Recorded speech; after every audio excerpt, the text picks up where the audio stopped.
What if the reason you haven't been promoted in HR has nothing to do with your performance, but everything to do with the one thing you were never taught to do? If you're in HR right now doing everything right, handling employee relations, supporting leadership, keeping your department running, and you still feel invisible, still feel like your work is not being seen or valued the way that it should be, I want you to know that what you're feeling is real.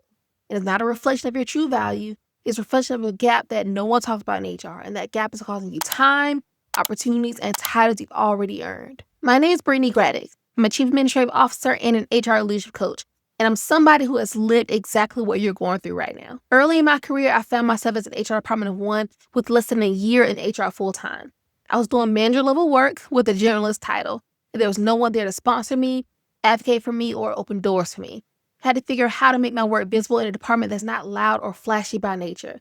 And what I learned in that season, going from HR generalist to HR manager, then senior manager, then AVP, then VP, and now chief, is that positioning is a skill and it's one that you can learn. In this video, I'm going to show you exactly how to position yourself for HR leadership without waiting for someone else to give you permission.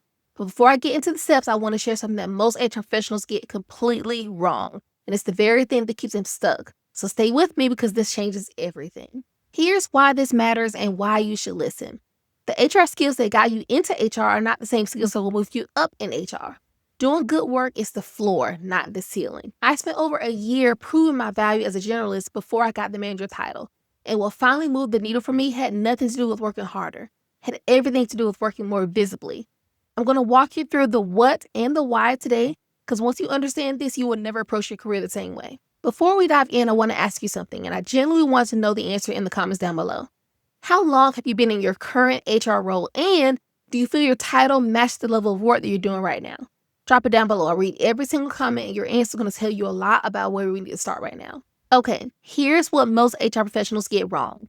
They believe that doing excellent work will speak for itself. And in HR, especially where we're conditioned to center everyone else, we've been conditioned to stay quiet about our own contributions.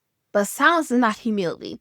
In leadership, silence is invisibility. And invisible people do not get promoted. So let's talk about how to fix that. The first thing I want you to understand is this. Your title is not your authority. Your positioning is. I carried the generalist title for well over a year while doing manager level work. The title eventually caught up, but only because I stopped waiting for it and I started operating at the level that I wanted to reach. There's a version of leadership available for you right now in your current role with your current title, but you've got to claim it. We go deep in this side of my HR Leadership Accelerator program, specifically around what it means to lead yourself first before waiting for anyone else to follow. This connects directly to something I'm going to share in just a moment that most HR leaders have never been told, so don't go anywhere. The second thing I want you to understand is that visibility is not about being loud, self-promotional, or the most outgoing person in the room. Visibility is a strategy, and it's intentional and it's very learnable, even if you're naturally more introverted or service-oriented, which most HR professionals are. When I was in the Department of One, I had to learn how to communicate the impact of my work in the language that leadership could see and feel. Not just I handle XYZ, but here's what XYZ meant for the company. That shift alone changed how leadership perceived my value, and it can do the same for you. Here's the thing nobody told me, and this is what I promised you earlier. You do not have to wait for a sponsor. Most career advice tells you to find a mentor, find a sponsor, find someone to put your name in rooms that you're not in. And yes, that matters. But what happens when there's no one that's here to do it for you? You learn to create conditions that make sponsorship inevitable. You build a reputation so strong you become impossible to overlook. You position your work so strategically that leadership starts bringing your name up without you asking for it. That is what we build inside the HR Leadership Accelerator. It's the same pathway that took me from generalist all the way up to the C-suite. I want to pause here and ask you something. I want you to really sit with this one. If your leadership team had to describe your value in one sentence right now, what would they say? And is that the same sentence you write for yourself? Drop your answer down below, because the gap between those two answers, that's exactly where we do the work if we would work together. The last thing I want to leave with you is this. Positioning is not accidental. It doesn't happen because you worked hard enough, or you stayed late enough, or you took on one more project. It happens because you have a plan, a clear, intentional strategy for how you want to be seen, what you want to be known for, and how you're going to close the gap between where you are and where you want to go. That plan is something that every HR leader that I work with builds inside the program.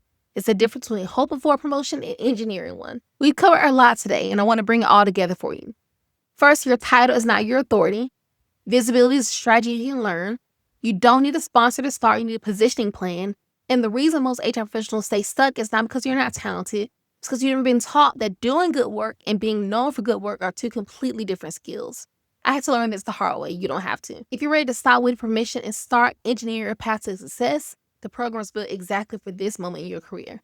The link to apply is in the description down below. If this video gave you something to think about, do 2 things for me right now. Subscribe to never miss a new episode and share this video with an HR leader in your life who needs to hear this. I'll see you in the next one.